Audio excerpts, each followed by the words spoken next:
Hey guys, thank you for coming to my channel. I'm very happy to have you here today, and I'm going to give you some great news about going to Mexico. So stick around till the end, and we're going to go through everything that you need to know in order to go to Mexico and to do so safely. Mexico's a tough place to go to. There are a lot of crimes here, generally speaking, and in the short time that I've been here, I've been seeing them too.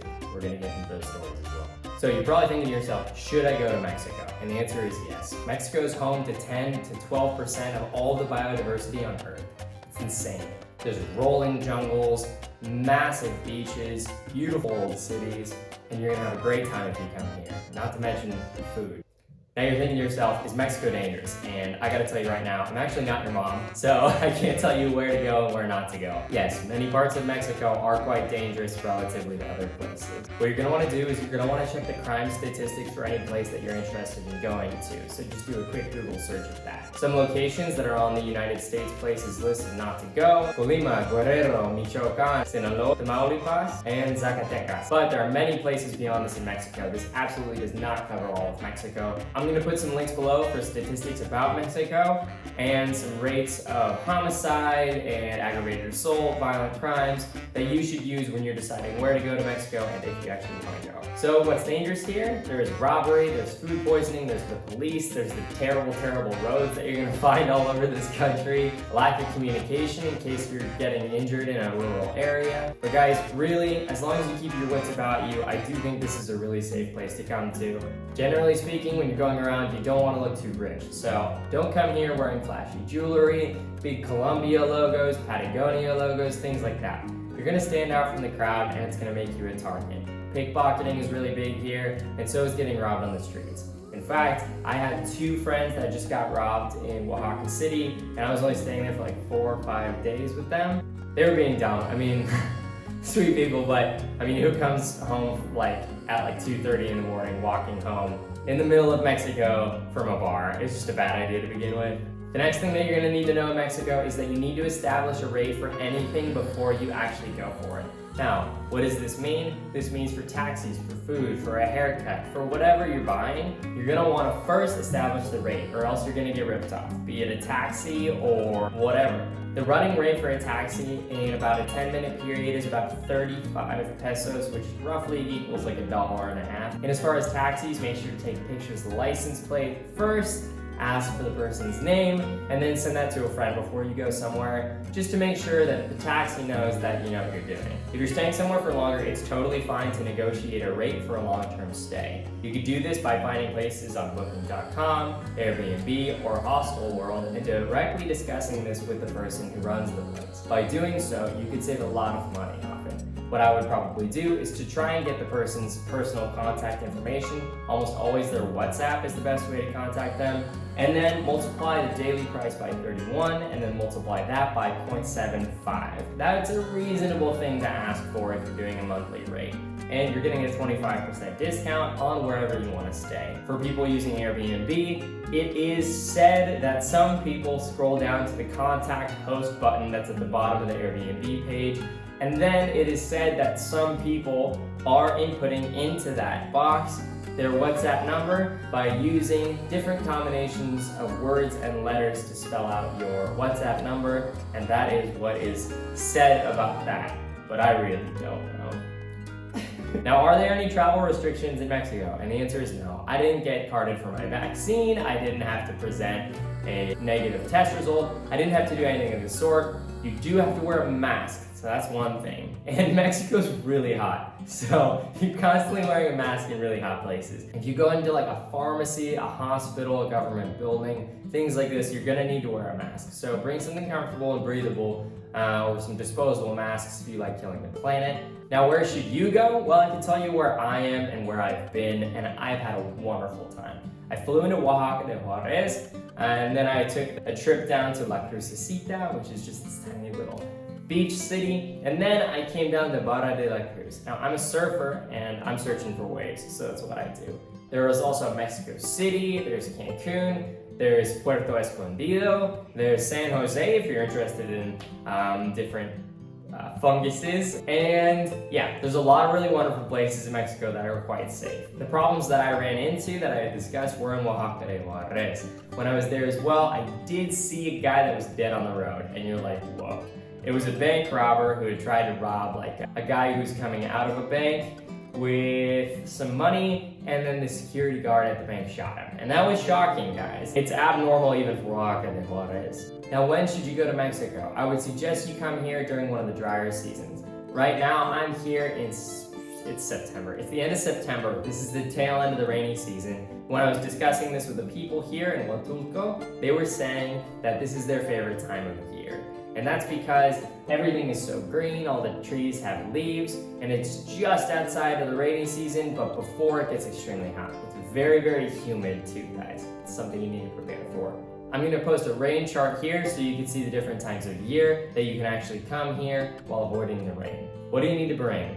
First of all, Mexico uses American outlets, so I'm gonna post a picture of that here so you have an idea if you need to bring a converter or not. I'm gonna post a location here where you can also buy a converter from Amazon or Google or whatever. It's super cheap, just grab one before you come. Bring swim trunks as well for the beach, guys. You're gonna need to bring your passport, you're gonna need to bring travel insurance. You need an umbrella, a very light rain jacket, a portable charger, good waterproof shoes, sandals, sunscreen, a sun hat, mosquito spray, and the word gracias, which you should say all the time.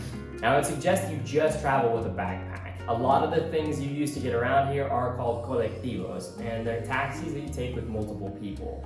It's the cheapest way to travel around from city to city. If you have a suitcase, it's not gonna work nearly as well. So get like a 60 to 70 liter backpack and put everything that you have in it. Traveling with a suitcase is gonna slow you way down. And if you're traveling with people, they're gonna hate you so much. Bring a life straw as well. The tap water here is not okay to drink at all. You're gonna wanna download Google Maps and Google Translate. You can download the Spanish language onto your phone, which is amazing. And you can also download the map, and I'm gonna show a little video of how to do that now. You're gonna need to download Airbnb, and you're gonna need to download Hostelworld. You could use Google Maps to compare different hotel prices. However, Hostelworld and Airbnb has a lot of stuff you can't find on Google Maps. So make sure to have those downloaded too. Trust me, the less you bring, the better. Mexico is pretty affordable, so if you don't bring something, it's better to not have the weight on you and just buy it while you're here. Now, what's the food like? The food is amazing, and it's centered around meat, so if you're vegetarian, that's gonna kinda suck. But at the same time, I've had the best vegetarian tacos that I've ever had in my life. Absolutely amazing. It's also possible to get mole made for you, vegetarian burritos. There's things called tlayudas, which are amazing as well. There's chili relleno. Pretty much anything can be made with chili relleno, and you just say sin carne. People understand vegetarian in Spanish, vegetariano. It's very similar. And you just say that to people, and they'll be able to make whatever you want without any meat in it. So don't worry about that. There's so many beautiful kinds of fruit here, and so many amazing kinds of vegetables too. Try something that you're not used to, and get a memory from it. Also, you get to eat crickets and grasshoppers here. I don't know if that's vegetarian, but I hate it. I've been trying to meditate on it, but I really have no idea. It's probably not vegetarian. Now, how much are you gonna spend? You could probably expect to spend about $50 a day if you're traveling on the cheaper end. This can go up to, well, an untold amount if you feel like it, right? But if you're a cheap traveler like me, you can expect around $50 a day. This includes transport, hotel, and food, and some souvenirs too. So it's a totally reasonable expectation to spend this much a day. Now, when you're coming to Mexico, make sure to take it slow. And this is something that I recommend for every traveler going anywhere. Don't spend only one night in the city, you're gonna hate it. You want to spend at least 2 to 3 nights in every place you go to, or you're just going to be rushing from place to place. Remember, checkout time is usually around 11 o'clock, and check-in time is usually around 3. So if you just stay one night in a place, it's not going to give you enough time to do anything at all, because you have to immediately check out the next day. Most people are super nice and will let you keep your bags in the location for an entire day too, in case you want to stay and check out the city and not carry around your suitcases. So you can ask hotels about this as well as hostels. What are the activities in Mexico? You got eating, surfing, hiking, socializing, culture, history, practicing Spanish, and a range of other things that I'm still going to find out.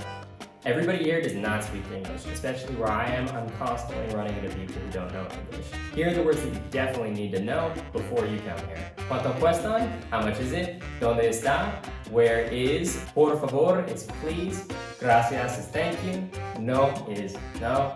C is yes, necesito ir a, I need to go to, agua, water, comida, food, baño, bathroom, ayúdame, help me. You could scream that if something really goes wrong.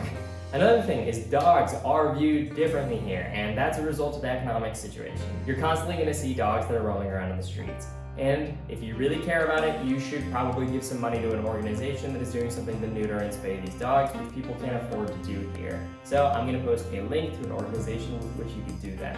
Remember, the average salary of a person here is roughly 1/3 of a person in the United States. So you can understand why they don't have money to just go ahead and neuter in these dogs. How are the roads? Oftentimes unpaved. You should probably get used to the bumpiness. There's a lot of different road checkpoints and police people that occasionally you need to bribe to get past. Now, going around in Mexico on your own if you're going to rent a car will probably run you about $20 to $30 a day if you're doing it officially. You're going to need to constantly present your information to police road stops or military road stops, which are throughout Mexico. There's oftentimes speed bumps on the highway too, so watch out for that, guys. Drive slow on the highway. What are some mistakes that you probably are going to make?